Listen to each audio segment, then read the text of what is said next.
हरिओम सभी को। आज हरितालिका तीज है तो उसके व्रत की कथा सुनेंगे। श्री गणेशाय नमः। पहले तो पूजा किया जाता है, पूजा करने के बाद कथा पढ़ा जाता है। पूजा करने के बाद कथा सुना जाता है। सूत जी कहते हैं कि मंदार की माला से जिन यानी पार्वती जी का केश पास अलंकृत है और मुंडों की माला से जिन शिव जी की जटा अलंकृत है, जो पार्वती जी दिव्य वस्त्र धारण की हैं और जो शिव जी यानी दिगंबर हैं, ऐसे श्री पार्वती जी तथा शिव जी को मैं प्रणाम करता हूँ। रमणों कैलाश, ये नीचे संस्कृत भी लिखा हुआ, हम खाली आपको अर्थ पढ़ के सुना रहे हैं। रमणों कैलाश पर्वत के शिखर पर बैठी हुई श्री पार्वती जी कहती हैं, हे महेश्वर, हमको कोई गुप्त व्रत या पूजन बताइए जो सब धर्मों में सरल हो, जिसमें परिश्रम भी कम करना पड़े लेकिन फल अधिक मिले। हे नाथ, यदि आप मुझ पर प्रसन्न हो तो यह विधान बताइए। हे प्रभु, किस तप, व्रत या दान से आदि मध्य और अंत रहित आप जैसे महाप्रभु हमको प्राप्त हुए हैं। शिव जी बोले, हे देवी सुनो, मैं तुमको एक उत्तम व्रत जो मेरा सर्वस्व और छिपाने योग्य है लेकिन तुम्हारे प्रेम से वशीभूत होकर मैं तुम्हें बतलाता हूँ। जैसे नक्षत्रों में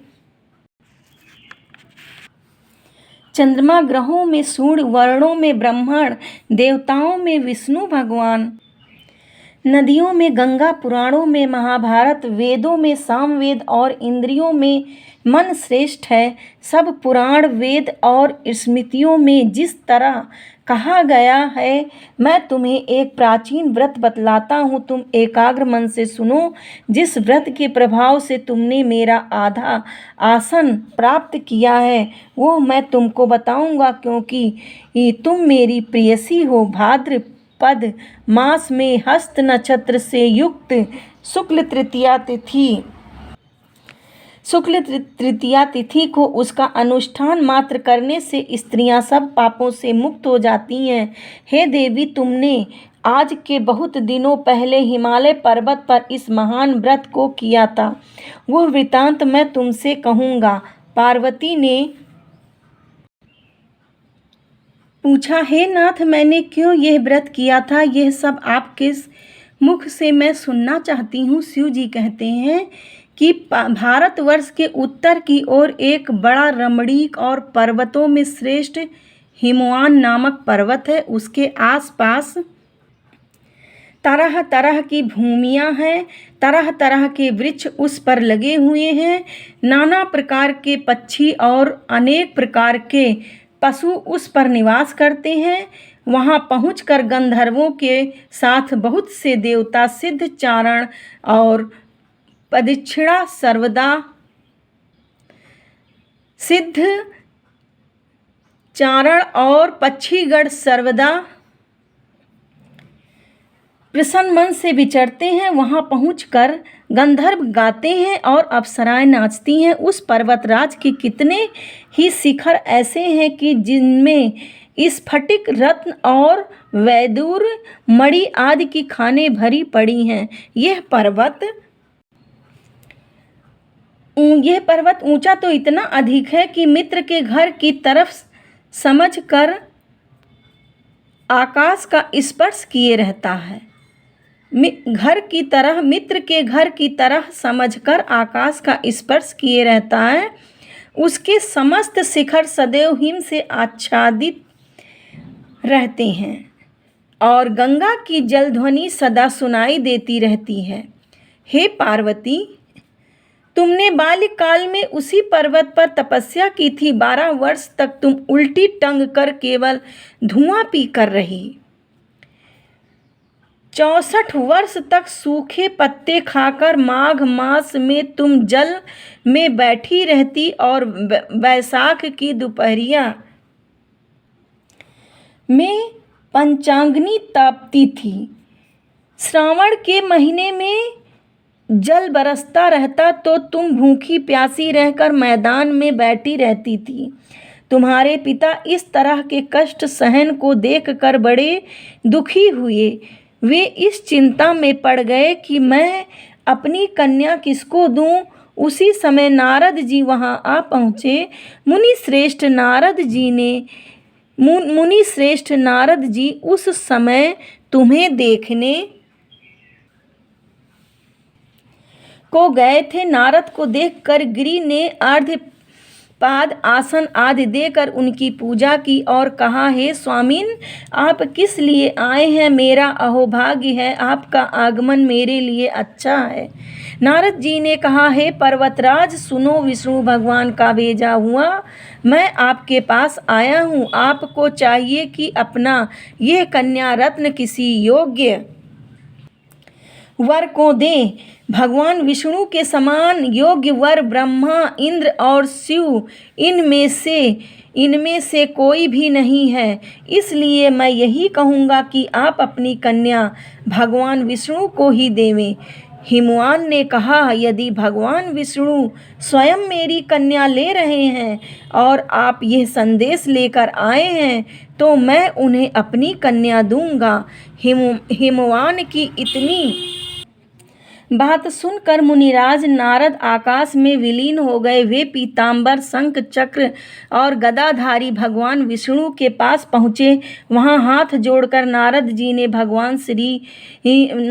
ने श्री भगवान विष्णु से कहा, हे देव सुनिए, मैं आपका विवाह पक्का कर दिया है। उधर हिमवान ने पार्वती जी के पास जाकर कहा कि हे पुत्री, मैंने तुम्हें भगवान विष्णु को दे डाला।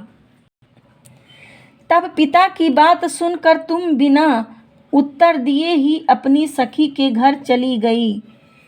वहीं जमीन पर पड़कर तुम बड़ी दुखी होती हुई विलाप करने लगी। तुमको इस तरह विलाप करते देख एक सखी ने पास आकर कहा, देवी तुम क्यों इतनी दुखी हो? मुझको इसका कारण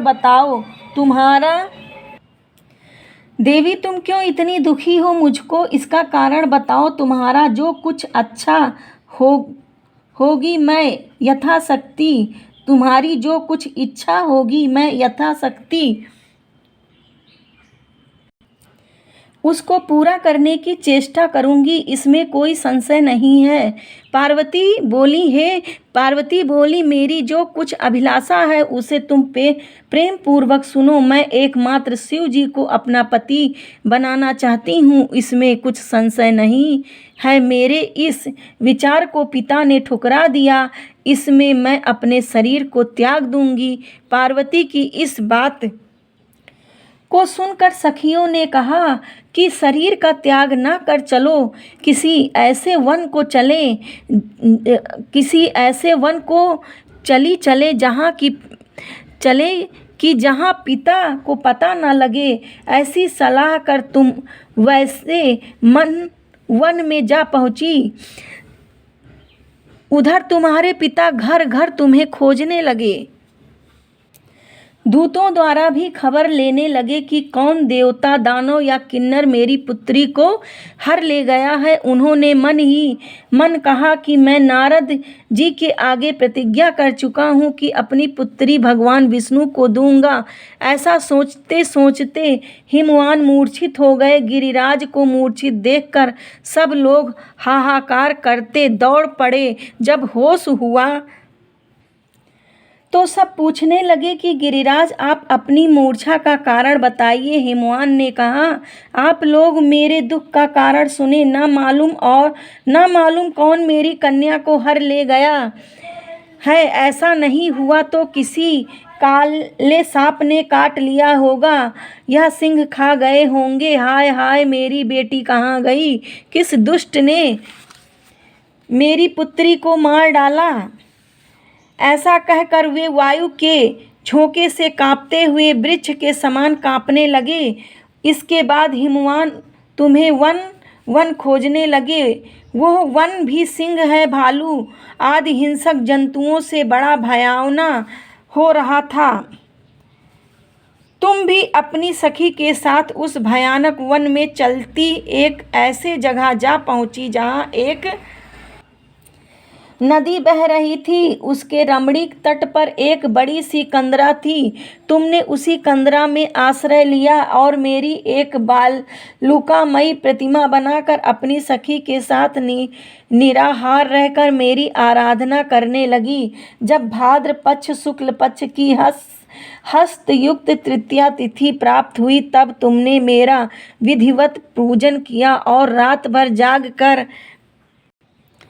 गीतवाद आदि से मुझे प्रसन्न करने में बिताया। उस व्रतराज के प्रभाव से मेरा आसन डगमगा उठा, जिससे मैं तत्काल उस स्थान पर जा पहुंचा जहां कि तुम अपनी सखी के साथ रहती थी। वहां पहुंचकर मैंने तुमसे कहा कि मैं तुम पर प्रसन्न हूँ, बोलो क्या चाहती हो।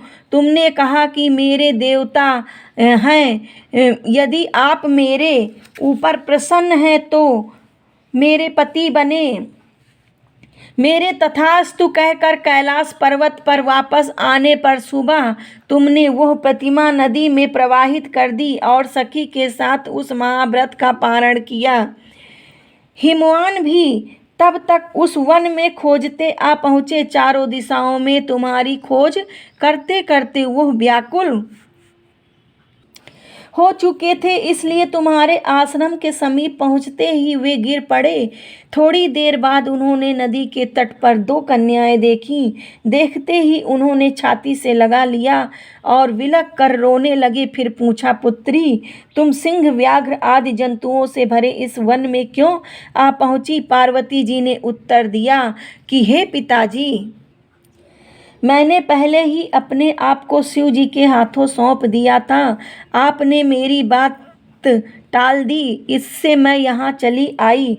हिमवान ने सांत्वना दी कि हे पुत्री, मैं तुम्हारी इच्छा के विरुद्ध कुछ न करूँगा। तुम्हें अपने साथ वे घर ले आए और मेरे साथ तुम्हारा विवाह कर दिया। इसी से तुमने मेरा आधासन पाया है। तब से आज तक किसी के सामने मुझे ये व्रत कहने का अवसर नहीं प्राप्त हुआ था।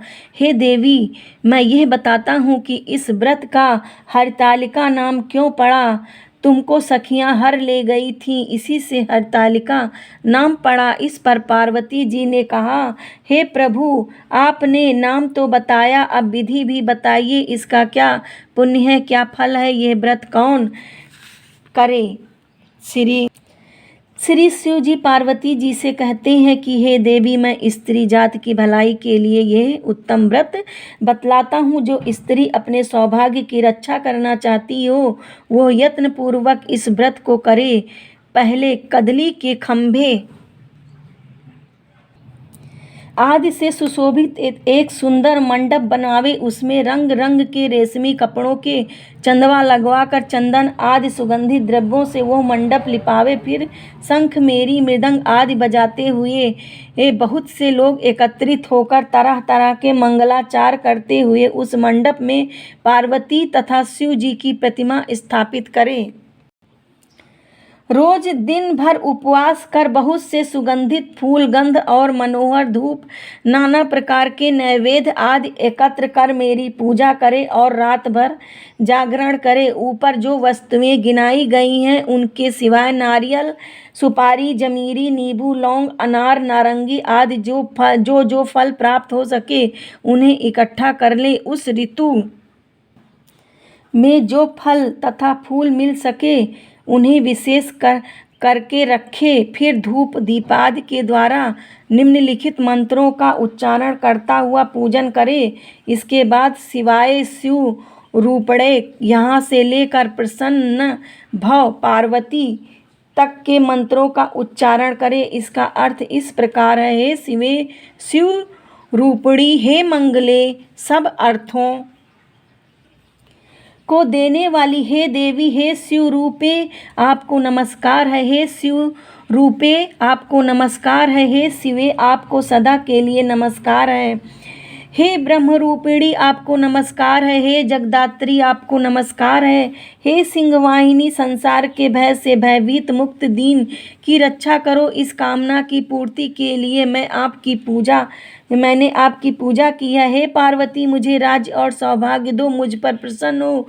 इन्हीं मंत्रों से पार्वती तथा शिव जी की पूजा करें, तदंतर विधि पूर्वक तथा कथा सुने और ब्राह्मण को वस्त्र गौ सुवर्ण आदि देवे। इस तरह एक चित होकर स्त्री पुरुष दोनों एक साथ पूजन करें, फिर वस्त्र आदि जो कुछ हो उसका संकल्प करें। हे देवी, जो स्त्री इस प्रकार मेरा पूजन करती है वह सब पापों से छूट जाती है और उसे 7 जन्म तक सुख तथा सौभाग्य प्राप्त होता है। जो स्त्री तृतीया तिथि का व्रत न कर अन्न भक्षण करती है तो वो 7 जन्म तक बंधवा रहती है और उसको बार बार विधवा होना पड़ता है। वो सदा दरिद्री, पुत्र शोक से शोकाकुल स्वभाव की लड़की, सदा दुख भोगने वाली होती है और उपवास न करने वाली स्त्री अंत में घोर नरक में जाती है। तीज को अन्न खाने से सूकरी, फल खाने से बंदरिया, जल पीने से जोग बनता है, दूध पीने से सांपनी, मांसाहार करने से बाघिन, दही खाने से बिल्ली, मिठाई खाने से चींटी और सब खाने से मक्खी होती है। उस रोज सोने से अजगरी और पति को धोखा देने से मुर्गी होती है। इसलिए हर इस तरह से स्त्रियां व्रत अवश्य करें। दूसरे दिन कंचन, चांदी, तांबा तथा बांस के पात्र में अन्न भरकर ब्राह्मण को दान देकर पारण करें। जो स्त्री इस प्रकार व्रत करती है वह मेरे समान पति पाती है और जब वह मरने लगती है जो तुम्हारे समान उसका रूप हो जाता है। उसे सब प्रकार से सांसारिक भोग और सायुज्य मुक्ति भी मिल जाती है। इस हरतालिका व्रत की कथा मात्र सुन लेने से प्राणी को 1000 अश्वमेध और सैकड़ों वाजपेय यज्ञ करने का फल प्राप्त होता है। हे देवी, मैंने यह सब व्रतों में उत्तम व्रत बतलाया है जिसके करने से प्राणी सब पापों से छूट जाता है, इसमें कुछ संदेह नहीं। हरि ओम। सभी को कथा समाप्त हुई। हरि ओम।